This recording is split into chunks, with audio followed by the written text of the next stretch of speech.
What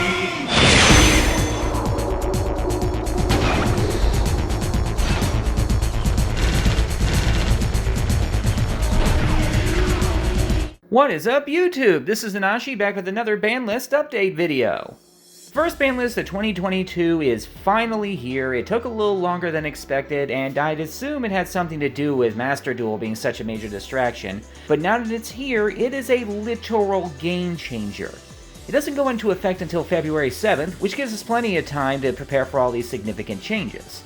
A lot of the cards hit were what we expected, a few of them were a genuine surprise, and some of them didn't make sense at first glance, and I'm sure you'll see what I mean when we take a closer look. 4 cards were banned this time around and are no longer allowed for legal play. The first one is Arch Nemesis Protoss. This was expected. It's a searchable floodgate for Sword Soul, made it way too easy to make the game one-sided. Next up is Ava. They hit it to 1 last time, and it was apparently still too good. A lot of people said that, now that I think about it. Searchable hand traps are never fun to deal with. Then it's Simorgh, Bird of Divinity. I didn't think they'd hit this one personally. I was actually hoping for the barrier statue, but I guess this makes sense. Adios, amigo, you helped my Gustos do just a little bit better on their end board. And finally, Imperial Order. Even with its errata, it is still too good, and it may not be as one-sided as Protoss, but it is a game-ending card for many people, especially since the most common means of removing it are the very thing it stops. 7 cards were limited and are now only allowed at 1 per deck. The first one is Astrograph Sorcerer. This one's been banned for quite a while. Pendulum decks have been on the downswing for quite some time, and with Over the Pendulum coming, this one makes a lot of sense. Destrudo the Lost Dragon's Frisson. It turns out the Hulk wasn't as much of a game changer as people thought it was going to be in the TCG. Plus Armageddon Knight is still at 1, so there's no technical reason to leave it banned, I guess. Now a concerning choice is the Fairy Tale Snow. Now if memory serves, it was mostly banned because of the Thunder Dragon interaction, but with Colossus still banned, I guess it's okay to let it back in at 1, and it kinda helps Lightsworn have more spam pieces, so maybe they'll be better for it. Now, Lunalight Tiger was another one I didn't expect. After the hell we went through with its existence before, I was expecting it to come back with some kind of an errata, but Tenki is at 1 now, so I guess its power is mostly in check. Lyrilus Recital Starling was another obvious hit, although it was one I didn't want to see happen. I actually liked the aesthetic of the Lyrilus extra deck pieces.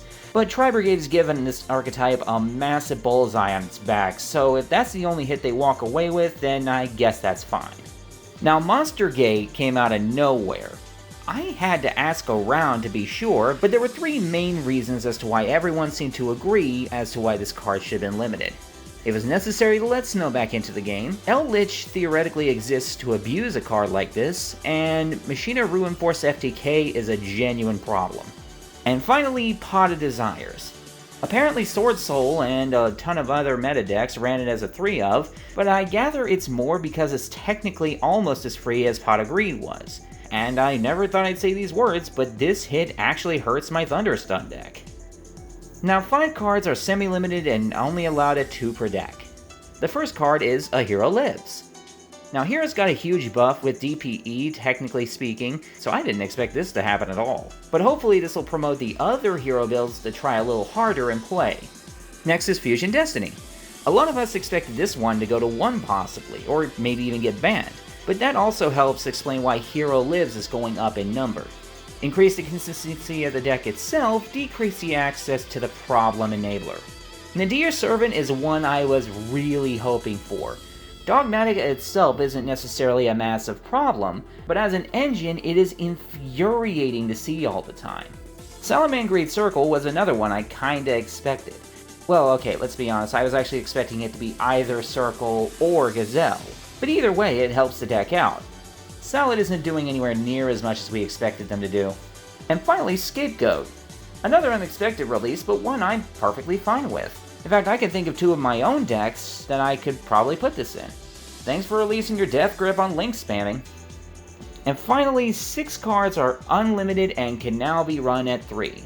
First up is Danger Nessie.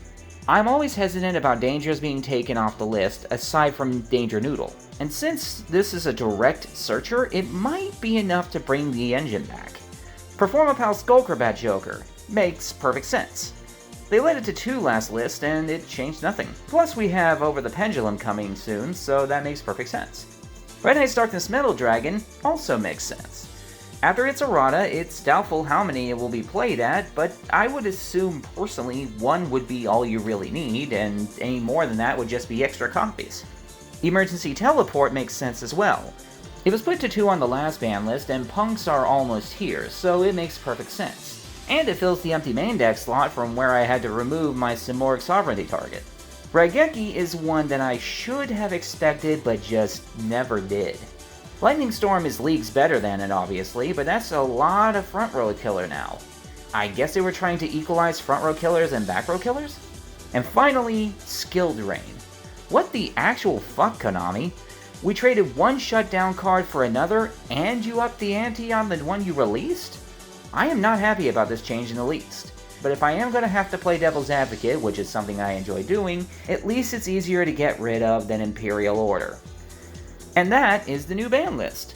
They nailed a ton of cards that were severely problematic, and the collateral damage was fairly minimal. I think my Thunderstone deck might have been the only one truly affected because of the Desires hit. But hey, that just gives me an excuse to increase the Bamboo Sword text I was already using. And it gives me an excuse to add Zap Mustang back in as well, since it's no longer at risk from being banished off the Desires plays. Although now, there's a big question going around. Do us budget players play Raigeki and back row removal? How many Raigeki should we play? How many back row removals should we run? We still only have 1 Duster after all. I'm going to have to think long and hard on this particular decision before I make any changes to my decks, because this is a change that could affect every build I have. But in the meantime, I thank you for watching the ban list video, and if you have any opinions on this ban list, feel free to say so below. In the meantime, this has been Inashi, signing out.